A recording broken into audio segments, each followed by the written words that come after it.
Dr. J. You're going to be hearing from Mr. Top Step in a second. Mr. Top Step is called Top Step because the very top ring of that pit, that's where the biggest traders stand. You want to know what they're doing, you got to watch Mr. Top Step. From the floor of the CME Group, this is Danny Riley on this Monday, December 21st. Again, we hate to repeat ourselves, and we've done this so many times over the last week or so.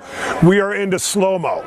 In other words, there's nothing really going to change here that's going to affect the market so dramatically that you have to be sitting in front of your screens. Most of these colleges and grade schools are out, and people are thinking vacation, not trading. But what we're going to do is we're going to move this up a little bit into what's going on here today. As you know, 10 out of the last 13 Mondays have been up. The positive handles are about 105 handles, and the losing handles are about 15.5 handles. So obviously, there's been a big switch into buying on Friday and holding those contracts into Monday.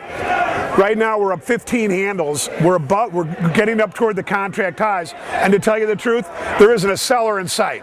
So if you want to play that game, you want to try to sell it here because you're not long, and you want to put in a stop, all you're going to be doing is helping feed the market higher, because when those stops get elected, they lift the offers for the futures that create a buy program. So that's what you're going to be dealing with. But we're going to talk a little bit about the Santa Claus rally. Now I'm going to read this because I don't have all the data in front of me.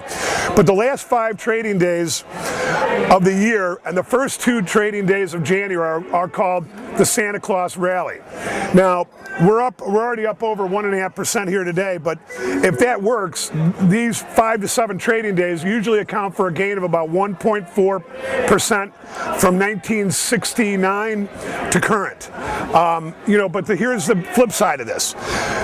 In 1999, the market didn't see a Santa Claus rally, and during that 4 to 6 day period, dropped 4%.